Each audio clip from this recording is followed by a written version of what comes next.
Hi there. Thanks so much for joining us for this edition of ChamberSOUTH Spotlight, where we highlight the movers and shakers, the leaders in our community. Today we have one of those leaders with us. Thank you. We are graced with the presence of Maria Banda-Rodaz, who is the Executive Director of Area Stage. Yay! Yay, yes. Thanks so much for being here. Tell everybody, what is Area Stage? Well, we are a award-winning nonprofit organization that started in 1989. So this year we're actually 35 years old serving the community here in South Florida. We are primarily a performing arts organization. We have a professional theater company, and we do mostly shows at the Art Center now. We have a conservatory, which is a highly disciplined environment for those kids who want to be professionals in the industry. And we have also the Heart of Area Stage, which is the Inclusion Theater Project, and it's a program for individuals with developmental disabilities, and with a mission of, really providing audiences with extraordinary theater experiences, with fostering the next generation of theater artists, and with making theater accessible to absolutely everyone. Area Stage is really happy to be here in South Miami. That's really cool. I didn't realize that. So it's for kids?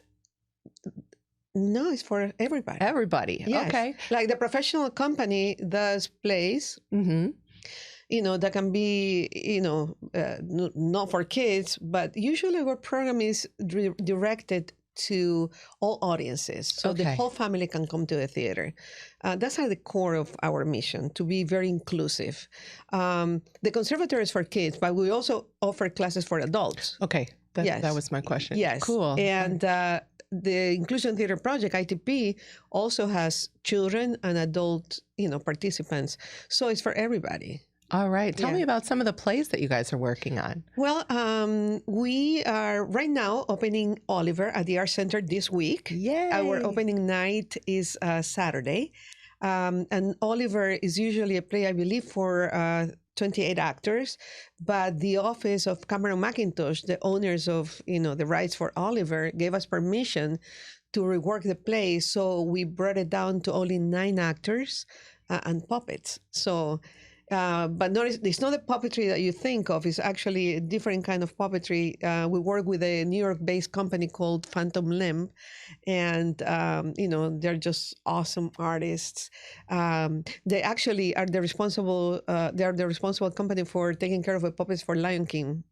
Oh wow, that's big. Big, yes. And so we work with them. This is the second or third show we do with them. But it's really a different kind of a storytelling. So we deconstruct the plays and we create them in immersive environments where the actors are right, around the audience. So the audience is on the stage. The stage is the audience. Oh. And yes, so we create immersive experiences. So we do that. Our conservatory also does shows with the children that, take classes and study under our, tutelage. And those shows, are always packed because they're amazing. We do professional theater for young actors. So when you come to see a play, even if it's performed by children, it's not really a children's show. It's actually a production. And, they're quite popular, actually. Very happy to say that. Yeah, and a production's a big deal. Can you explain to people how long from beginning to end does it take to put something like that together? In terms of the professional shows at the Arch, we usually have 6 months of pre-production, and then we rehearse for 3 weeks, and the 4th week we move to the Arch, and then we put the show up, which is not that long, actually, because since we don't copy what's been done before, we actually take a play, dissect it, deconstruct it, and create, a new narrative for it. Usually when you do that, organizations such as the National Theater or, Steppenwolf, companies that are much larger with better funding than us, have much more time. In our case, regrettably, due to funding restrictions, we have very little time, but we managed to do it. And our productions have gotten the attention of Disney Theatricals, which is in charge of all the stage productions, the productions in their cruises, anything that I put on the stage is under Disney Theatricals, and we have developed a collaboration, and they're allowing us to use scripts that they have never been published, and we're working in future projects, so it's really exciting. That's cool. Yeah, it's amazing. We're very happy. You're growing young actors and actresses as well, which is a very big deal for the next generation. Yeah, absolutely. So we have actors like Oscar Isaac. He is, a film star. He won the Golden Globe, and he was in Dune, and he was, in Star Wars. Main, A-lister.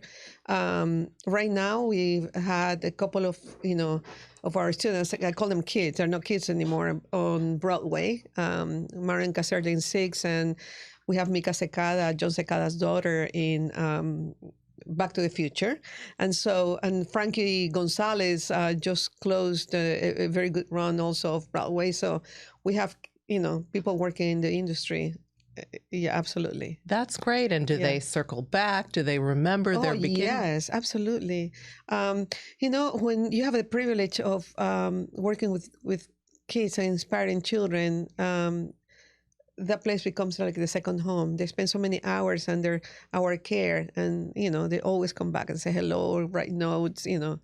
Always. We go see them, when they're on the stage, or they work in the industry in different jobs. One of our students, for example, works with Broadway in America, which is an organization that brings all the main Broadway shows to the Arch. And we have another one that is a high-end executive at Spotify, and just they work in the industry. Yes. That's great. And what does that mean to you to see them go on to do such successful careers and plays and shows? Oh,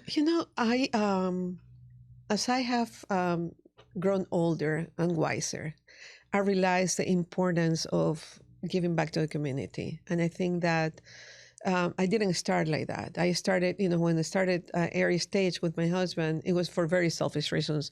We are, the quintessential theater artists, and we were there just doing our art to satisfy our need to do, to express ourselves artistically.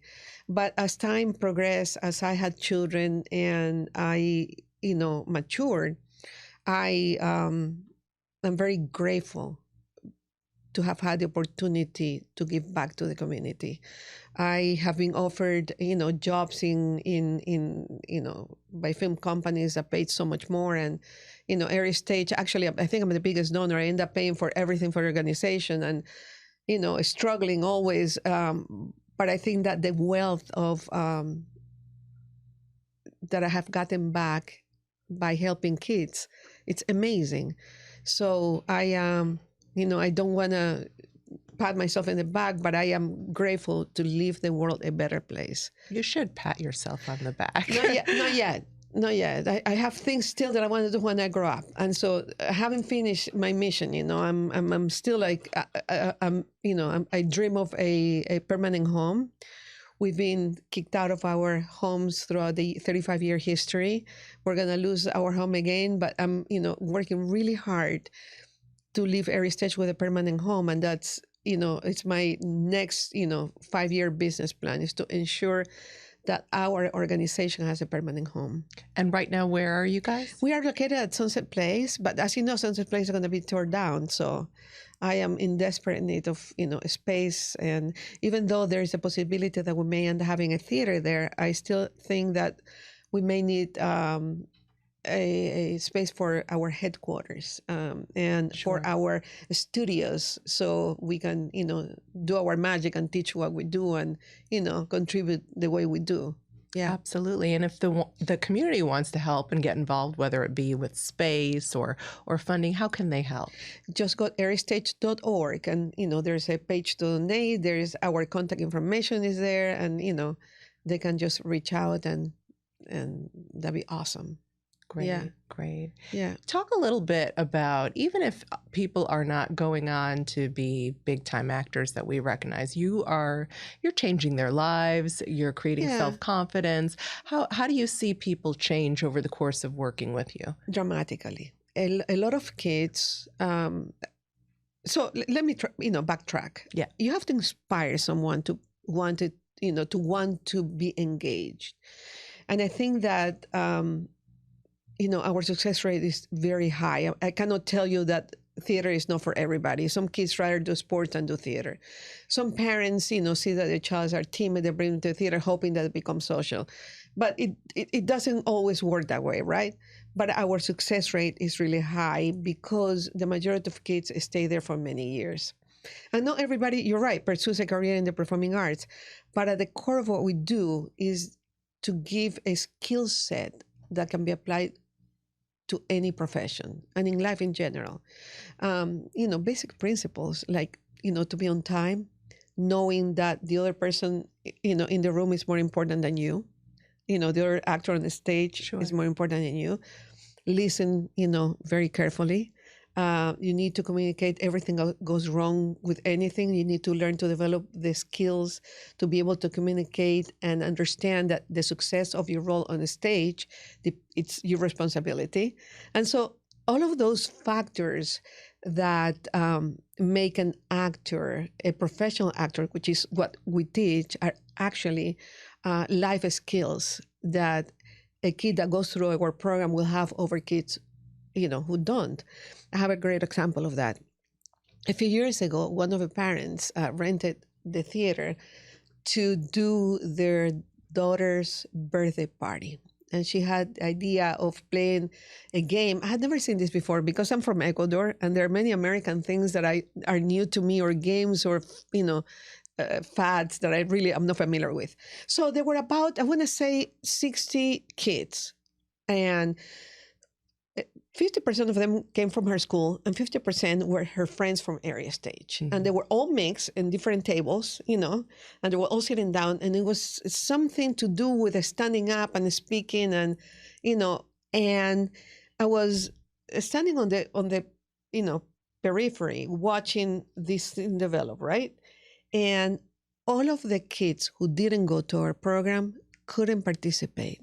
It was very difficult for them to stand up and, express themselves, or I forget the game, but whatever they needed to say, or whatever. And all the kids that were through the theater program, they were immediately up, speaking out loud for everybody to see. And, they had that muscle develop, right? Yes. And so that's what I'm talking about. And in that sense, I believe that a program, the performing arts are, programs like that are imperative in the holistic development of the human mind or the human being, I think. I agree. Yeah.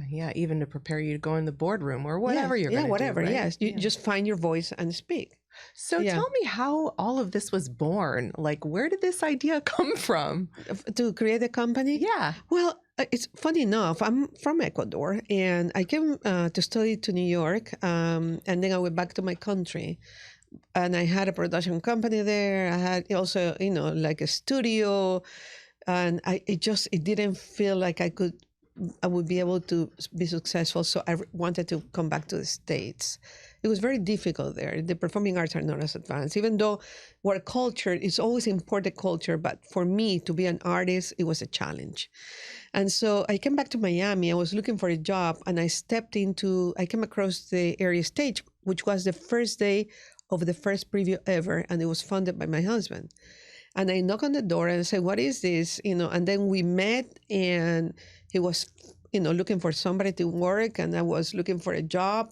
I had on the stage actually played that I had co-written in Ecuador, and it was in the Vanity Fair magazine for, in Spanish.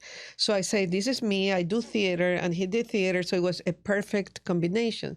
2 years later, we were married.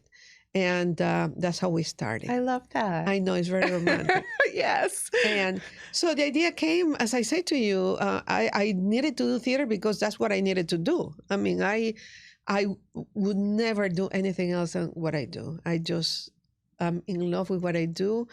And in spite of all the challenges, and responsibilities that come with my title, I am so grateful for my life. I was the architect of my life, and I think that success is not measured by money because we're a nonprofit, and you would laugh if you saw, our salaries throughout the years. The other day, I was looking at, the amount of money we made. I don't know how I raise a family. Like really, I don't know how we did it. But, it has been so satisfactory, so fulfilled, so, rich that I wouldn't change it for, anything. And here we are, I love that. And I love the way you tell the story. And then you went on to have 5 kids, right? Yes. Well, yes, I had, a couple of them before I met him. But then I met him and we all together raised the 5 children. Yes. And were they immersed in the theater as well? Funny that you ask. So in 2008, I created the conservatory because I couldn't find a program in the community that was up to my standards. And I wanted my children to do theater, knowing that theater is a great tool for life. Yes. Right? And let me tell you, the challenges that we have, the environmental challenges for children with drugs and the screens and the games are huge. Yeah. And theater is a great antidote for the traps of those challenges. With that knowledge, I wanted to put my kids in different programs, always to be involved in person and not be hooked to the game. And so I opened up the conservatory and my children went through it. Melissa was out already, I think in college. I forget now.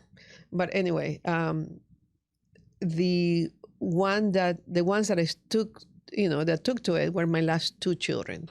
Rachel ended up with a bachelor's degree in theater, arts, and she had a salsa band in New Orleans. She went to school in New Orleans. Now she's she's married, she's having children. She put it, to the side. So she had a artistic career. And then Giancarlo, my son, is a new artistic director of the organization. And he's the one who's, who now has the realm of the organization, the company. My husband and I are here to support him. And I will retire once I find a new home for the company. Oh, wonderful. Yeah. So who should consider joining Area Stage? Anybody. We have a client. I wonder if I should reveal her. But anyway, at some point she was in a very famous television program that dealt with talent. That's all I'm going to say. Okay. She was one of the winners of, a talent program on, television many years ago. She's older now. She's an attorney. Her father was an attorney, and she was an amazing singer. And she comes for what she calls her therapy. And 1 hour a week, she will sing for herself. So anybody can come and enjoy what we do, right? Yes. You can do theater. We can have private classes. Now, I regret to say she was with us, and this is pre-pandemic. The pandemic shifted a lot of things because we moved from the Riviera to Sunset Place where we're right now. We lost our second home, the Riviera Plaza. And so we're starting to have the adult classes again. It's been a little by little, reconstruction of what we used to be because of a pandemic. We were closed for, a year and a half, and we were doing Zoom classes. And so little by little, we're, coming back to our old business model. Mm-hmm. And we included adult classes.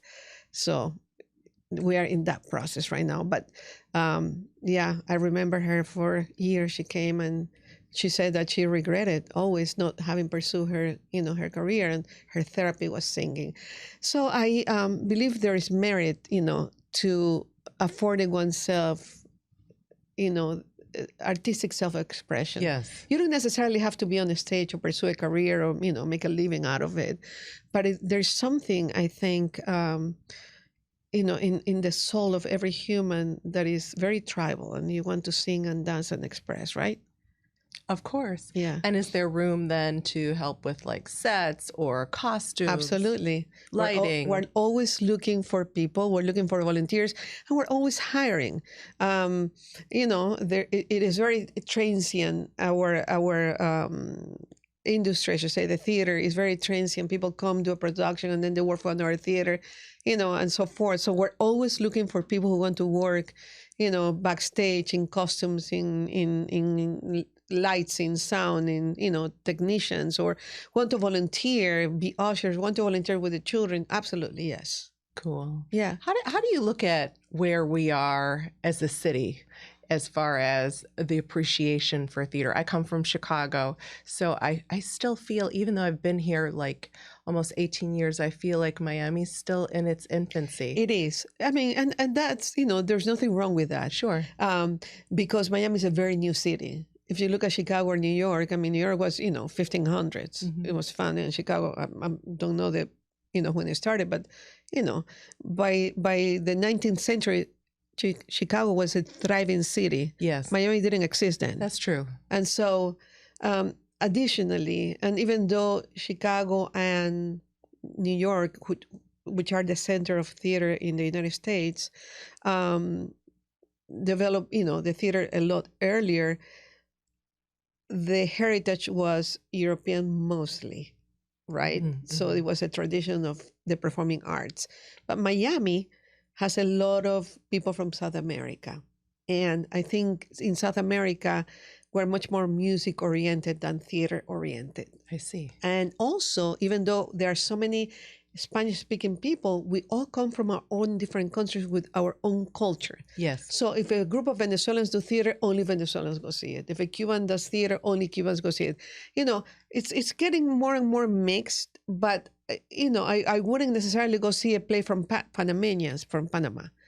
And I'm from Ecuador. Uh-huh. Even though it's in Spanish, I'm, ashamed to recognize that. But in part, it's because of that. And so I think Miami has a lot to offer culturally, but it's still fragmented. It's still like little pockets of things that happen. And, I think it's changing though. And I think that we are at the lead of this change. That's I like great. to say that, yes. I hope it does continue to grow. I love the theater. Yeah. And I want to be surrounded by people. Well, you need to come to Area Stage. Yes, definitely. Yeah. I'm looking forward to that. Yeah, I'll absolutely. have to. Yeah.